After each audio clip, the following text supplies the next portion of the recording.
Hello दोस्तों। आज के क्लास में हम लोग यूपी डीएलएड प्रथम सेमेस्टर के हिंदी विषय के वर्ष 2018 के क्वेश्चन पेपर को सॉल्व करेंगे। पिछले क्लासों में हम लोगों ने वर्ष 2023 से वर्ष 2019 तक के क्वेश्चन पेपर को सॉल्व किया था। अगर आप लोगों ने नहीं देखा है तो डिस्क्रिप्शन में लिंक है, उस पर क्लिक करके आप देख सकते हैं। तो आइए आज की क्लास शुरू करते हैं।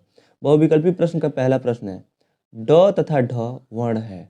ऑप्शन ए है उच्छिप्त वर्ण है, बी है अंतस्थ, सी है संयुक्त और डी है उष्म। इसका सही उत्तर ए है उच्छिप्त।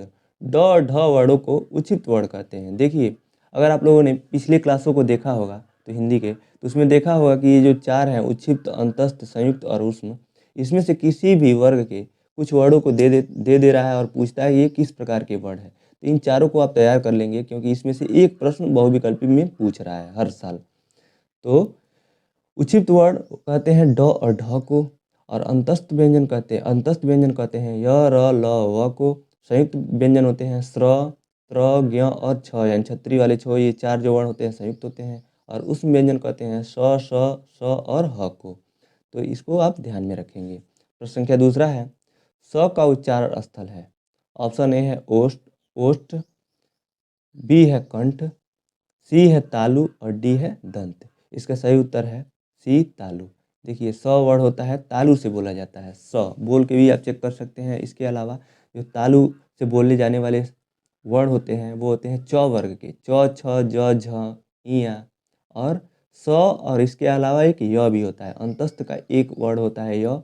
ये जो होते हैं च, छ, ज, झ, इया और य और स, यानी बड़ा वाला स जो ये प्रश्न में दिया है, ये इतने वर्ड जो तालु से बोले जाते हैं। ओष्ठ से बोले जाने वाले प वर्ड होते हैं, प, फ, ब, भ, म। कंठ से बोले जाने क वर्ग होता है। दंत से त वर्ग बोला जाता है, त, थ, द, ध, न। ये इसको आप ध्यान में रखेंगे। अगला प्रश्न है, प्रश्न संख्या तीसरा है, आनंद का विलोम है। ऑप्शन ए है विष, विष मतलब होता है जहर, ये होगा नहीं। बी है विषाद, आनंद का विषाद इसका जो सही उत्तर होगा। आनंद का विलोम होता है विषाद, विषाद का अर्थ होता है दुख। ऑप्शन सी है अवनी, अवनी का अर्थ होता है पृथ्वी, तो इसका विलोम हो जाएगा अंबर यानी आकाश। डी है अर्पण, अर्पण का अर्थ होता है त्यागना, तो इसका विलोम हो जाएगा ग्रहण, ग्रहण करना। तो अब विष का विलोम होता है, ऑप्शन जो ए दिया है विष, विष का विलोम हो जाएगा अमृत।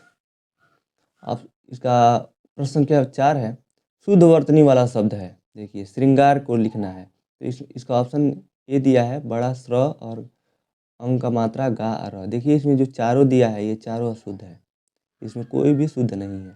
इसका जो शुद्ध वर्तनी है वो यहाँ पे मैंने लिखा है श्रृंगारी, इसको ये शुद्ध रूप है। इसके नीचे ये नहीं रहेगा, श्र में ये नीचे वाला पार्ट ये नहीं रहता है, तो ये शुद्ध होता है। इसमें जब आपको एग्जाम में देगा तो ये सही वाला देगा।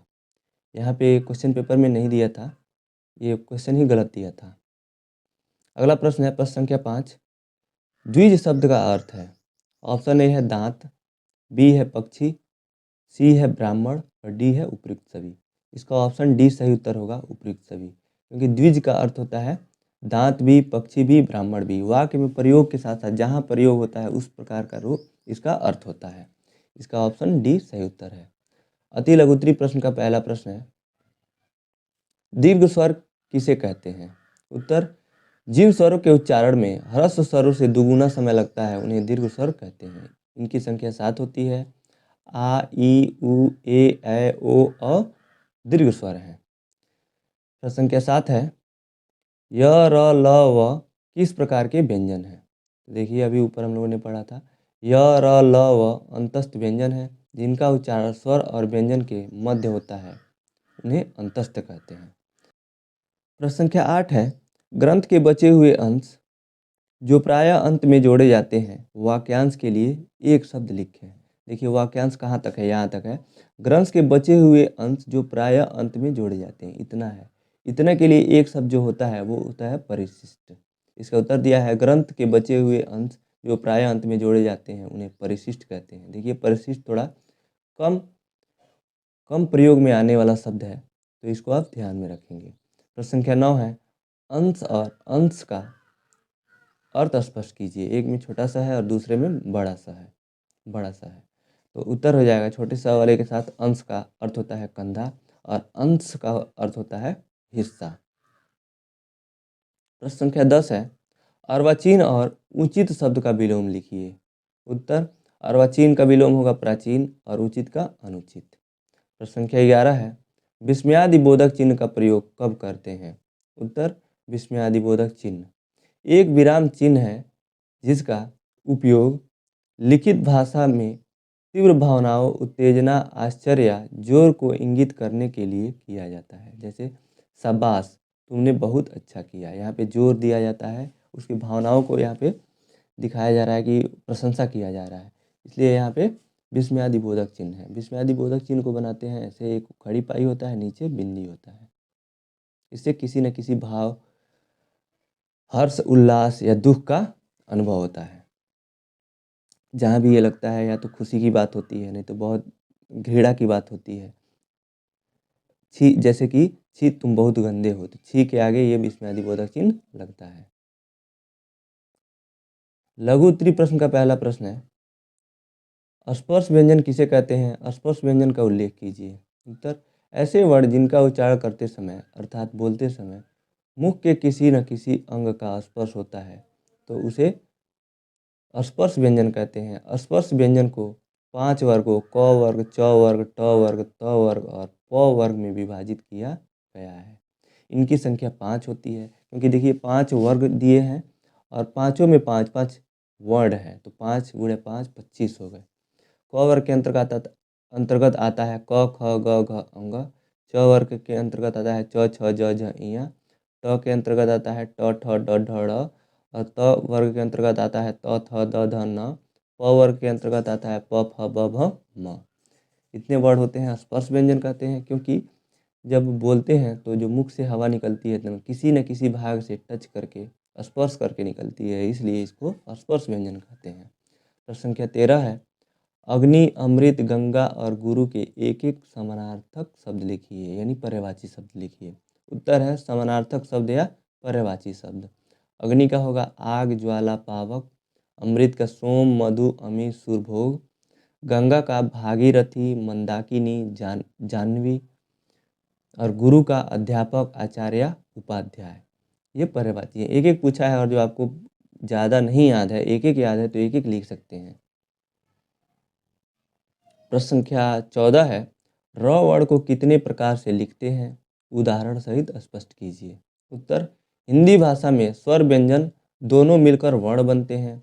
र वर्ण को निम्न प्रकार से लिख सकते हैं, जैसे र, रा, छोटी री, बड़ी री, यानी ई की मात्रा बड़ी की, रू। देखिए रू में बहुत माइनर डिफरेंस है, ये बड़ा रू है, ऊ का मात्रा जुड़ा हुआ है र के साथ, यहाँ पे ये छोटा ऊ जुड़ा हुआ है।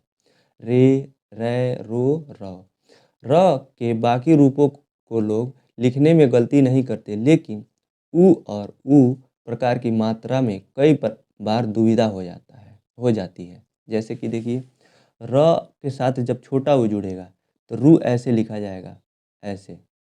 जब र के साथ बड़ा उ जुड़ेगा तो रू ऐसे लिखते हैं, ऐसे एक छोटा सा गोली भी रहेगा, ऐसे। तो इसको आप ध्यान में रखेंगे। इसका एग्जाम्पल हो जाएगा छोटा रू का रुद्र और रुचि या रुपये, और र के साथ जब बड़ा ऊ जुड़ेगा तो इसका एग्जाम्पल है रूप, अमरूद। इसमें बड़ा ऊ रहता है। प्रश्न संख्या 15 है, विराम चिन्ह से आप क्या समझते हैं? इन्हीं दो विराम चिन्हों को उदाहरण सहित लिखिए। देखिए फिर से विराम चिन्ह हर एक प्रश्न में पूछा हुआ है, 2 नंबर का, किसी किसी प्रश्न में तो 4 नंबर का पूछा हुआ है। उत्तर है, विराम चिन्ह का अर्थ रुकना या ठहरना, अर्थात वाक्य को लिखने अथवा बोलते समय बीच में कहीं थोड़ा बहुत रुकना पड़ता है, जिसमें भाषा स्पष्ट, अर्थवान एवं भावपूर्ण हो जाती है।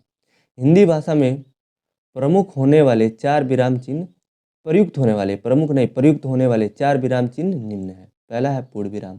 हम बोलते समय वाक्य खत्म होने के बाद विराम देते हैं, इसका अर्थ है पूरी तरह रुकना। जैसे कि राजू पढ़ रहा है, जो अंत में लगाते हैं, इसी को विराम चिन्ह कहते हैं। दूसरा है अल्प विराम।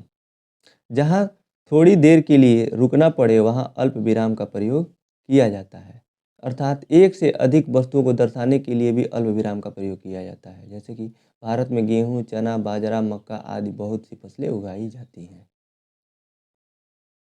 तो देखिए 4 नहीं, इसमें प्रश्न में 2 ही पूछा हुआ था, 2 ही विराम चिन्ह, किन्हीं 2 विराम चिन्हों का उदाहरण सहित लिखिए, 2 का पूछा था हम लोगों ने 2 का पढ़ लिया। अगला प्रश्न है प्रश्न संख्या 16, मौखिक अभिव्यक्ति के साधन लिखिए। उत्तर, मौखिक अभिव्यक्ति से तात्पर्य मन के विचारों को स्वतंत्र रूप से बोलकर अभिव्यक्त करने से है। व्यक्तित्व विकास के लिए सरल, स्पष्ट व प्रभावशाली मौखिक अभिव्यक्ति का होना आवश्यक होता है। मौखिक अभिव्यक्ति के साधन निम्न हैं। पहला है बातचीत को प्रोत्साहित करें। दूसरा है आँखों से संपर्क बनाए रखें बच्चों के। तीसरा है बच्चों को जोर से बोलने और स्पष्ट रूप से बोलने की याद दिलाएं। चौथा है विद्यार्थियों से सुनी गई जानकारी का सारांश तैयार करने को कहें। पांचवा, सुनने के कौशल पर ध्यान दें। अगला प्रश्न है प्रश्न संख्या 17, लेखन शिक्षण की समान त्रुटियों को स्पष्ट कीजिए। लेखन शिक्षण का अर्थ है जो लिखा जाता है उसमें क्या क्या त्रुटियां हो सकती हैं। उत्तर है छात्रों में लेखन संबंधी त्रुटियां पाई जाती हैं। मात्राओं की अशुद्धियां, वर्णों को उचित आकार में ना लिख पाना, उल्टे अक्षर लिखना, सिरोरेख ना लगाना आदि लेखन संबंधी त्रुटियां कहलाती हैं। लेखन शिक्षण की सामान्य त्रुटियां निम्न हैं। पहला है मात्रा संबंधी त्रुटि। दूसरा है अर्धविराम संबंधी त्रुटि। अर्धविराम का अर्थ होता है कि अर्धविराम या कॉमा या पूर्ण विराम से संबंधित होता है। उनको पता नहीं होता है कि कहाँ अर्ध विराम लगाना है, कहाँ अल्प विराम लगाना है और कहाँ पूर्ण विराम लगाना है। इससे संबंधी भी त्रुटियां होती हैं। तीसरा है अल्प विराम संबंधी त्रुटि, वही है। और चौथा है संयुक्त व्यंजन संबंधी त्रुटि। पांचवा है द्वित्व व्यंजन संबंधी त्रुटि और छठवां है सिरोरेख से संबंधित त्रुटि। प्रश्न संख्या 18 है जो कि इस प्रश्न पत्र का अंतिम प्रश्न है। श्रुतलेख का अर्थ एवं महत्व बताइए। पिछले क्लास में भी पूछा हुआ था। उत्तर है श्रुतलेख का अर्थ है सुने हुए को लिखना या सुंदर लिखना। श्रुतलेख में अध्यापक बोलता है और छात्र सुनकर बोले हुए वाक्यांश को लिखता है। श्रुतलेख में सुंदर लिखावट का तो महत्व होता ही है, किंतु इसके साथ भाषा की शुद्धता का भी महत्व होता है।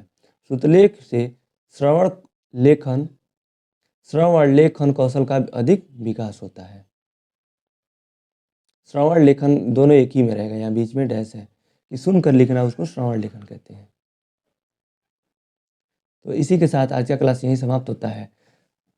आज का क्लास आपको कैसा लगा आप कमेंट बॉक्स में बताइएगा। अगर आपको अच्छा लगा तो इस वीडियो को लाइक कीजिए, अपने दोस्तों के साथ शेयर कीजिए और चैनल पर नए हैं तो चैनल को सब्सक्राइब कीजिए। इस वीडियो को देखने के लिए आपका बहुत बहुत धन्यवाद दोस्तों।